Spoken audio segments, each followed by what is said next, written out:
مختصر الفاظ میں اگر میں کہوں تو جو شرعاً شریعت کے اعتبار سے جو فقیر ہے اس کو زکوٰۃ دے سکتے ہیں، یا جو قرضے میں ڈوبا ہوا ہے اس کو بھی زکوٰۃ دے سکتے ہیں کہ قرضے میں ڈوبا ہوا ہے، الگ سے کچھ اس کے پاس نہیں ہے، یا ہے بھی تو وہ نصاب کے برابر بچتا نہیں ہے، تو ایسے فقیر کو، ایسے شخص کو زکوٰۃ دے سکتے ہیں۔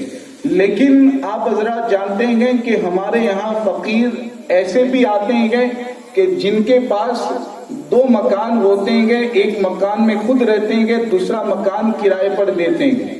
ہمارے یہاں ایسے بھی فقیر آتے ہیں کہ جن کے پاس دو رکشہ ہوتی ہے، وہ دو رکشہ کرائے پر دیتے ہیں، یا ایسے فقیر ہیں کہ گھر میں تجوری میں کئی ہزار پیسے رکھے ہوئے ہیں، پھر بھی مانگنے کے لیے آتے ہیں، اور ہمارے بھولے بھالے مسلمان ایسے فقیروں کو پیسے دیتے بھی ہیں، دیتے ہیں نا۔ خاص طور سے عورتیں بہت زیادہ ڈر جاتی ہیں، اگر مرد منع بھی کرے تو عورتیں کہتی ہیں کہاں تم فقیر کو منع کر رہے ہو، اللہ کی راہ میں مانگ رہا ہے، اللہ کی راہ میں دینا ہے، منع کر رہی ہو۔ حالانکہ میں بتاؤں ہماری ماں بہنوں کو بھی کہ حدیث پاک کی روشنی میں ایسے فقیروں کو دینے میں ثواب نہیں ہے بلکہ گناہ ہے۔ ہم ثواب سمجھ کر کے دیتے ہیں، دکان پر فقیر جتنے بھی آتے رہتے ہیں مانگنے کے لیے، ہم 2 روپے 1 روپیہ دیتے رہتے ہیں، ایسے فقیروں کو دینا ثواب نہیں بلکہ گناہ ہے۔ اس کی وجہ سے آپ کو ثواب نہیں ملے گا بلکہ آپ کے نامہ اعمال میں گناہ لکھے جائیں گے۔ یاد رکھیں کہ جو تندرست ہے، جو خود کما کر کے کھا سکتا ہے، ایسے شخص کے لیے شرعاً مانگنا جائز نہیں ہوتا ہے۔ جس کے پاس ایک وقت کا بھی کھانے کا نہ ہو، وہ صرف ایک وقت کے کھانے کے لیے مانگ سکتا ہے، یہ شریعت کا حکم ہے۔ اور خود کما کر کے یہاں تو کھانے کی طاقت ہوتی ہے، پھر بھی پیسے ہوتے ہیں، پھر بھی مانگتے ہیں، اور ہم ایسے فقیروں کو دے رہے ہوتے ہیں۔ تو یاد رکھیں ایسے فقیروں کو دینا بھی جائز نہیں ہے، اور اس طرح کے فقیروں کو ہرگز نہ دیا جائے۔ جو شرعی فقیر ہے آپ اسی کو دے سکتے ہیں۔ شرعی فقیر کون ہے؟ ابھی جو مالدار کی ڈیفینیشن بتائی گئی جس پر زکوٰۃ لازم ہوتی ہے، تو جس پر زکوٰۃ لازم نہیں ہوتی، جو مالدار نہیں ہے شریعت کے اعتبار سے وہی فقیر ہے، ایسے کو زکوٰۃ دے سکتے ہیں۔ میرے خیال سے کچھ حالت بدل رہی ہے۔ حضرت ہاتھ ویسے 2 4 5 لوگوں ہی نے اٹھائے تھے، اور بج چکے ہیں 11:10۔ جلدی سے پوچھ۔ حضرت ہماری قوم میں ایک برادری ایسی ہے جو اپنے آپ کو زکوٰۃ کا مستحق سمجھتی ہے، مالک نصاب ہو تب بھی، اور ہماری قوم کا حال بھی یہ ہے کہ جاننے کے باوجود ہمارے بوڑھوں کا حال یہ ہے کہ ان کو زکوٰۃ دینا واجب و فرض سمجھتے ہیں، وہ خود بالکل مالک نصاب ہونے کے باوجود اگر زکوٰۃ دیں تو فرض ادا ہوگا یا نہیں ہوگا؟ بالکل زکوٰۃ ادا نہیں ہوگی۔ میں نے بتایا کہ دینا ثواب نہیں بلکہ ایسوں کو دینا تو گناہ ہے۔ آپ یہ بہت سے لوگوں کو یہ نئے مسئلے لگ رہے ہوں گے کہ یہ کہاں سے مسئلے آ گئے، یہ تو ہم نے کبھی سنا ہی نہیں، 50 سال کی ہماری عمر ہو گئی، کبھی ہم نے سنا ہی نہیں۔ تو بالکل آپ نے نہیں سنا، کیونکہ اس طرح کی دینی محفلوں میں حاضر ہونے کا کبھی آپ کو موقع نصیب نہیں ہوا۔ آپ ایسی محفلوں میں آتے رہیں اور نئے نئے مسائل جانتے رہیں۔ تو ایسے فقیروں کو جو میں نے ابھی بتایا دینا جائز نہیں ہے، زکوٰۃ دیں گے ادا بھی نہیں ہوگی۔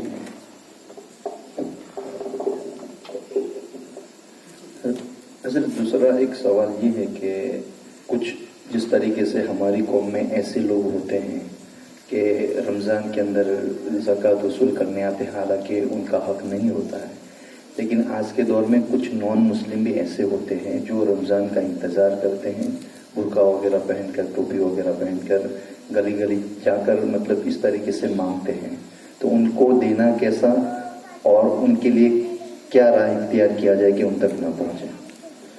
راہ اور راستہ تو یہی ہے کہ آپ پر جب زکوٰۃ دینا لازم ہے تو اولاً تو آپ اپنے علاقے میں، اپنے رشتہ داروں میں، اولاً تو رشتہ داروں میں دیکھیں کہ کون زکوٰۃ لینے کا حقدار ہے، ان تک آپ پہنچائے زکوٰۃ کی رقم، ان کی ضرورت کو پورا کریں۔ پھر اپنے علاقے میں، اپنے گاؤں میں، ارد گرد کے علاقوں میں آپ دیکھ لیں، پہلے سے معلوم کر لیں ایسا نہ ہو کہ رمضان کا مہینہ آئے پھر فقیر کو تلاش کرتے پھریں. پہلے سے آپ معلوم کر لیں, پہلے سے متعین کر لیں کہ اتنی رقم فلاں کو دینی ہے, اتنی رقم فلاں کو دینی ہے. اس طرح آپ کو پہلے ہی سے اپنا حساب کر لینا ہے زکوٰۃ کی رقم کو ادا کرنے کے لیے, ورنہ ایسے فقیروں کو دیں گے. اور آج کے دور میں تو اس طرح جو مانگنے آتے ہیں کہ ایسوں کو دینے سے مکمل پرہیز کیا جائے, بچا جائے. میں یہی مشورہ دیتا ہوں, یہی کہتا ہوں کہ بالکل بچیں ایسوں کو دینے سے, بلکہ آپ جن کو جانتے ہیں, پہچانتے ہیں, آپ کو معلوم ہے کہ وہ زکوٰۃ لینے کا حقدار ہے, ویسے ہی تک آپ اپنی زکوٰۃ کی رقم پہنچائیں.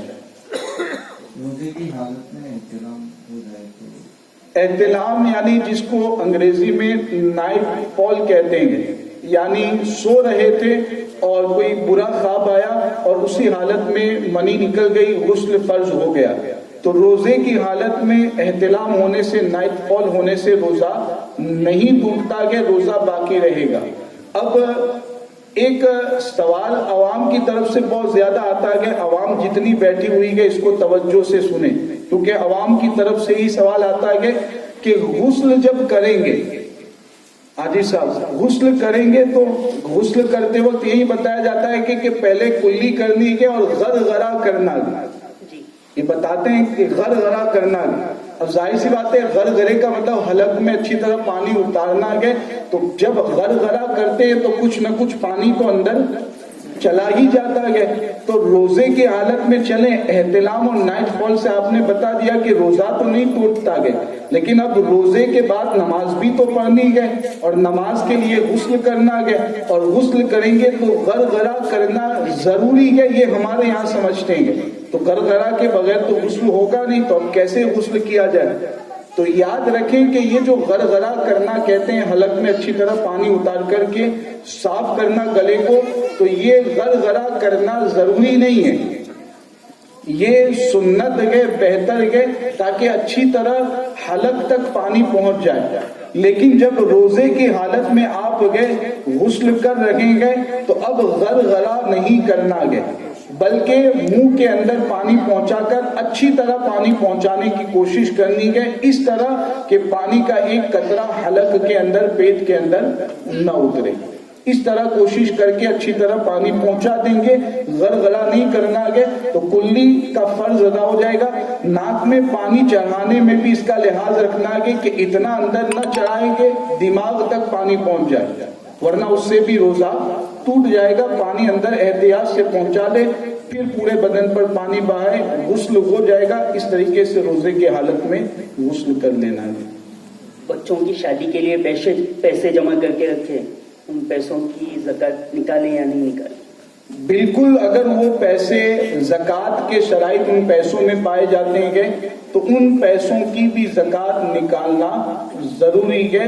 والد نے اگر جمع کیے تو والد صاحب پر, والدہ نے جمع کیے تو والدہ پر اس کی زکوٰۃ نکالنا ضروری ہوگا.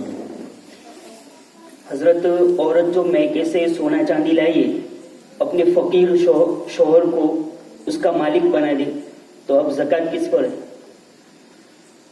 مالک بناتی تو نہیں ہے عام طور پر, لیکن اگر مالک بنا دیا, واقعی عورت نے اپنے شوہر کو مالک بنا دیا, واقعی اگر مالک بنا دیا گیا تو شوہر مالک ہو چکا. اب اس کا حساب الگ ہوگا, سونا چاندی کتنا کے وغیرہ سب کچھ دیکھا جائے گا.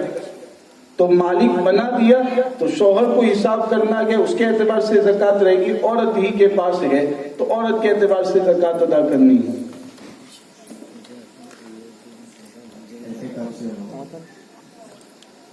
اعتکاف کے حوالے سے آخری بس 2-4 منٹ تک آپ لوگ برداشت کر لیں. اعتکاف کے بارے میں کچھ بنیادی باتیں میں بتا دیتا ہوں. اعتکاف کرنے والا مسجد میں اعتکاف کے لیے بیٹھا گیا, اب ظاہر سی بات ہے غسل خانہ باہر ہوتا گیا, تو غسل کے لیے اب گرمی کا موسم ہے اور روزانہ غسل کرنے کی عادت ہے, غسل نہیں کرتا تو کھجلی ہوتی ہے وغیرہ پریشانی ہوتی ہے. تو گرمی کی وجہ سے اور دیگر مجبوری کے روزانہ اگر غسل کرنا چاہتا ہے تو کیا اعتکاف کرنے والا روزانہ 1 مرتبہ 2 مرتبہ غسل کر سکتا ہے کہ نہیں؟ تو بالکل اس کو اعتکاف کرنے والے کو غسل کرنے کی اجازت ہے. جہاں پر غسل خانہ بنا ہوتا ہے اس کو شریعت کے اعتبار سے کہا جاتا ہے کہ فناء مسجد. کیا کہتے ہیں کہ فناء مسجد. غسل خانہ، وضو خانہ، پیشاب خانہ، یہ جتنے خانے بنے ہوئے ہیں سب کو کیا کہا جاتا ہے؟ فناء مسجد.